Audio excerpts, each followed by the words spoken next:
টানা 11 বছর পর সরকারি চাকুরেদের ঘরে বইছে নতুন বেতন কাঠামোর হাওয়া। দীর্ঘ প্রতীক্ষার পর আসতে যাওয়া নবম পে স্কেল নিয়ে লাখ লাখ কর্মচারীর চোখে যখন রঙিন স্বপ্ন, ঠিক তখনই সেই স্বপ্নে হানা দিয়েছে এক বড় আশঙ্কার মেঘ। প্রস্তাবিত পে স্কেল যদি মূল বেতন ভেঙে 3 ধাপে বাস্তবায়ন করা হয়, তবে তা কর্মচারীদের জন্য কোনো কল্যাণ নয়, বরং শুভঙ্করের ফাঁকিতে পরিণত হবে বলে মাঠ পর্যায়ে তীব্র ক্ষোভের সৃষ্টি হয়েছে। এমন বাস্তবতায় প্রথম ধাপেই সকল গ্রেডে শতভাগ মূল বেতন বা বেসিক বাস্তবায়নের দাবিতে সোচ্চার হয়েছেন সাধারণ কর্মচারীরা।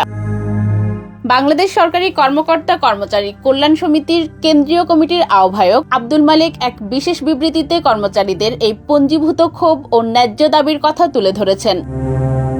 খোঁজ নিয়ে জানা গেছে, নতুন পে স্কেল 3 বছর ধরে 3 ধাপে বাস্তবায়নের একটি গুঞ্জন সরকারি নীতি নির্ধারণী মহলে ভাসছে, কিন্তু কর্মচারীদের হিসাব বলছে ভিন্ন কথা। 3 বছরে ভেঙে ভেঙে যদি বেতন বাড়ে, তবে প্রথম 3 বছর কর্মচারীরা পূর্ণাঙ্গ সুবিধা থেকে পুরোপুরি বঞ্চিত থাকবেন। 5 বছরের মেয়াদের একটি পে স্কেলের পূর্ণ সুবিধা মিলবে মাত্র শেষের 2 বছর। মাঝখান থেকে নতুন পে স্কেলের নাম শুনলেই দেশের বাজারে যেভাবে লাফিয়ে লাফিয়ে দ্রব্যমূল্য বাড়ে, তাতে কর্মচারীদের প্রকৃত আয় বাড়ার আগেই ব্যয় বেড়ে যাবে কয়েক গুণ। ফলে সৎভাবে সংসার চালাতে না পেরে অনেক সরকারি কর্মচারী বাধ্য হয়ে অন্য পথ খুঁজতে পারেন, যা সরকারি সেবার মান কমিয়ে দেবে এবং দুর্নীতিমুক্ত প্রশাসন গড়ার লক্ষ্যকে ধূলিসাৎ করবে।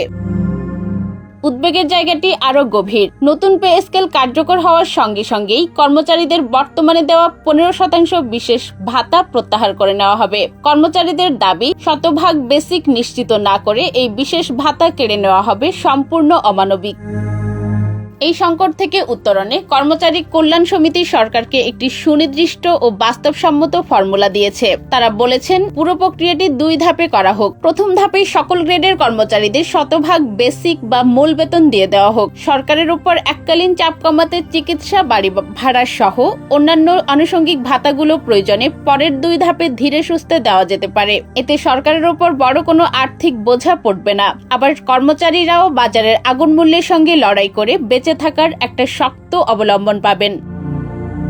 তাই নতুন পে স্কেলের সুপারিশ প্রণয়ন কমিটির কাছে সাধারণ কর্মচারীদের স্পষ্ট দাবি, ভাতা নিয়ে সরকার যেভাবে খুশি সিদ্ধান্ত নিক, কিন্তু মূল বেতনের ক্ষেত্রে কোনো ধাপে ধাপে দেওয়ার নাটক চলবে না। প্রথমবারেই শতভাগ বেসিক দিতে হবে। তবে এই পে স্কেলকে কেন্দ্র করে সরকারি চাকরিতে লুকিয়ে থাকা এক চিরন্তন ও ঐতিহাসিক বৈষম্যের চিত্র ফুটে উঠছে। রাজপথে রোদ বৃষ্টি মাথায় নিয়ে যে নিম্নপদস্থ কর্মচারীরা পে স্কেলের দাবিতে আন্দোলন করেন, দিন শেষে তাদের ভাগ্যের চাকা ঘোরে খুব সামান্যই। অথচ প্রশাসনে যেসব উচ্চপদস্থ কর্মকর্তাদের পে স্কেলের কোনো দরকারই হয় না, যারা নিজেদের সুযোগ সুবিধা নিয়ে সদা সন্তুষ্ট এবং পে স্কেলের দাবিতে কখনো একটি কথাও বলেন না, দিন শেষে নতুন বেতন কাঠামোর সিংহভাগ মধু তারাই লুফে নেন। এটি বাংলাদেশের সরকারি ব্যবস্থার সেই চেনা বৈষম্য, যা যুগের পর যুগ ধরে চলে আসছে।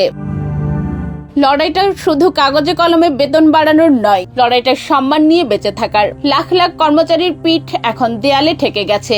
ধার দেনা আর ঋণের জালে জর্জরিত সাধারণ কর্মচারীদের এই নীরব কান্না ও পুঞ্জীভূত ক্ষোভ নিরসনের বৈষম্য ভেঙে প্রথম ধাপেই শতভাগ বেতন বেসিকের দাবি মেনে নেবে, এমনটাই এখন সচিবালয় থেকে শুরু করে মাঠ পর্যায়ের প্রতিটি সরকারি দপ্তরের সাধারণ কর্মচারীদের একমাত্র প্রত্যাশা। ফাহিমা আক্তার, সোনালী নিউজ।